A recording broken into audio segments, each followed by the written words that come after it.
ಏನು 2022ರಲ್ಲಿ ಆಳಂದದ ರಾಘವ ಚೈತನ್ಯ ಶಿವಲಿಂಗಕ್ಕೆ ಪೂಜೆ ಸಲ್ಲಿಸಲು ಹೋದಾಗ ಅಲ್ಲಿಯ ಕೆಲ ಕಿಡಿಗೇಡಿಗಳು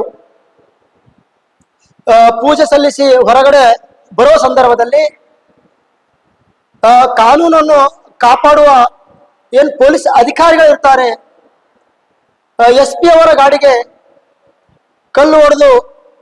ಕಲ್ಲಿಂದ ಹೊಡೆದು ಗಾಡಿಯನ್ನು ಕೂಡ ಹಾಳು ಮಾಡಿರ್ತಾರೆ. ಆ ಕೇಸ್ಗೆ ಸಂಬಂಧಿಸಿದಂತೆ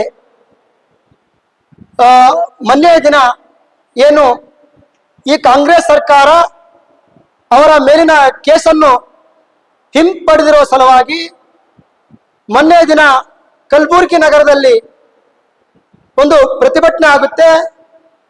ಆ ಪ್ರತಿಭಟನೆಯಲ್ಲಿ KKRDBಯ ಅಧ್ಯಕ್ಷರು ಹಾಗೂ ದಕ್ಷಿಣ ಮತಕ್ಷೇತ್ರದ ಮಾಜಿ ಶಾಸಕರಾದಂಥ ಶ್ರೀ ದತ್ತಾತ್ರೇಯ ಪಾಟೀಲ್ ರೇವೂರ್ ಗೌಡ್ರು ಒಂದು ಹೇಳಿಕೆ ಕೊಡ್ತಾರೆ.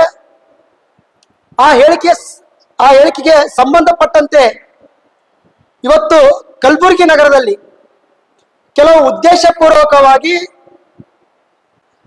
ಅವರಿಗೆ ತೇಜವಧೆ ಮಾಡುವ ಕೆಲಸವನ್ನು ಮಾಡ್ತಾ ಇದ್ದಾರೆ. ಇವತ್ತು ನಾನು ಈ ಕಾಂಗ್ರೆಸ್ ಸರ್ಕಾರ ಅಧಿಕಾರಕ್ಕೆ ಬಂದ ಮೇಲೆ ತಮ್ಮೆಲ್ಲರ ಗಮನಕ್ಕಿದೆ, ವಿಧಾನಸೌಧ ಒಳಗಡೆ ಪಾಕಿಸ್ತಾನ್ ಜಿಂದಾಬಾದ್ ಅಂದಿರಾಗಿರ್ಬೋದು, ಮತ್ತೆ ಏನು ಮಂಡ್ಯ ಜಿಲ್ಲೆ ಮದ್ದೂರಿನಲ್ಲಿ ಗಣಪತಿ ವಿಸರ್ಜನೆ ಸಂದರ್ಭದಲ್ಲಿ ಕಲ್ಲು ಎಸೆಂತ ಕೆಲಸ ಮಾಡಿರಬಹುದು. ಕಲಬುರಗಿ ನಗರದಲ್ಲಿಯೂ ಕೂಡ ಪ್ಯಾಲೆಸ್ಟೈನ್ ಧ್ವಜ ಹಾರಿಸಿದ್ದು ಕೂಡ ತಮ್ಮೆಲ್ಲ ಮಾಧ್ಯಮ ಮಿತ್ರರಿಗೆ ಗೊತ್ತಿದೆ. ಇವತ್ತು ನಾವು ಇಲ್ಲಿಯ ಕಮಿಷನರ್ ಅವರಿಗೆ ಕೇಳಿಕೊಳ್ಳೋದೇನಂತಂದ್ರೆ, ಏನು ಕೆಲ ಮುಸ್ಲಿಮರು ಏನು ಬಾಯಿಗೆ ಬಂದಂತೆ ಮಾತಾಡ್ತಾ ಇದ್ದಾರೆ, ಉದ್ದೇಶಪೂರ್ವಕವಾಗಿ ಅಪ್ಪುಗೌಡರಿಗೆ ಏನು ತೇಜವಧೆ ಮಾಡ್ತಾ ಇದ್ದಾರೆ, ಅವರ ಮೇಲೆ ಸೂಕ್ತ ಕಾನೂನು ಕ್ರಮ ಜರುಗಿಸಬೇಕೆಂದು ಕೇಳ್ಕೊಳ್ತಾ ಇದ್ದೀನಿ.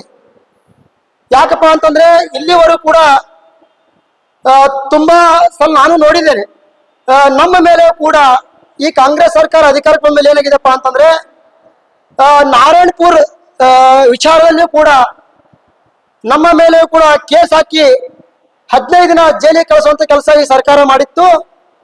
ಇವತ್ತು ಕೂಡ ಉದ್ದೇಶಪೂರ್ವಕವಾಗಿ ಏನು KKRDB ಅಧ್ಯಕ್ಷರು ಮತ್ತು ದಕ್ಷಿಣ ಮತಕ್ಷೇತ್ರದ ಮಾಜಿ ಶಾಸಕರ ಮೇಲೆ ಉದ್ದೇಶಪೂರ್ವಕವಾಗಿ ಸುಳ್ಳು ಪ್ರಕರಣವನ್ನು ದಾಖಲಿಸಬೇಕಂತೇಳಿ ಇವತ್ತು ಇಲ್ಲಿಯ ಮುಸ್ಲಿಂ ಯುವಕರು ಮತ್ತು ಈ ಕಾಂಗ್ರೆಸ್ ಸರ್ಕಾರ ಹೊರಟಿದೆ.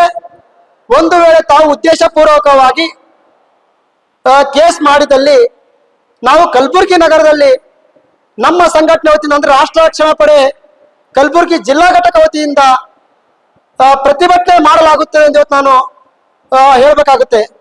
ಯಾಕಪ್ಪ ಅಂತಂದ್ರೆ ತುಂಬಾ ವಿಚಾರ ನಾನು ಕೂಡ ಗಮನಿಸಿದ್ದೇನೆ. ಇವತ್ತು ನಮ್ಮ ಹಿಂದೂಗಳ ಮೇಲೆ ಈ ಕಾಂಗ್ರೆಸ್ ಸರ್ಕಾರ ಅಧಿಕಾರಕ್ಕೆ ಬಂದ ಮೇಲೆ ಸುಮಾರು ಸುಳ್ಳು ಕೇಸ್ ಹಾಕುವಂತ ಕೆಲಸ ಮಾಡಿದೆ. ಇವತ್ತು ಇಲ್ಲಿಯ ಕಮಿಷನರ್ ಅವರನ್ನ ಕೇಳ್ಕೊಳ್ಳಿಷ್ಟೇ, ಸೂಕ್ತವಾಗಿ ತಾವು ಗಮನಿಸಿ ಅವರ ಮೇಲೆ ಏನು ಬಾಯಿಗೆ ಬಂದಂತೆ ಇವತ್ತೇನು ಸೋಷಿಯಲ್ ಮೀಡಿಯಾದಲ್ಲಿ ಅಪ್ಪುಗೌಡರ ಬಗ್ಗೆ ಮಾತಾಡ್ತಾ ಇದ್ದಾರೆ, ಅವ್ರ ಮೇಲೆ ಕಾನೂನು ಕ್ರಮ ಜರುಗಿಸಬೇಕು. ತಾವು ಉದ್ದೇಶಪೂರ್ವಕವಾಗಿ ದತ್ತಾತ್ರೇಯ ಪಾಟೀಲ್ ರೇವೂರ ಮೇಲೆ ಕೇಸ್ ಮಾಡಿದಲ್ಲಿ ನಾವು ಕಲಬುರಗಿಯಲ್ಲಿ ಉಗ್ರವಾದ ಪ್ರತಿಭಟನೆಯನ್ನು ಮಾಡ್ತೀವಿ ಅಂತ ಈ ಸಂದರ್ಭದಲ್ಲಿ ನಾನು ತಿಳಿಸ್ತಾ ಇದ್ದೆ.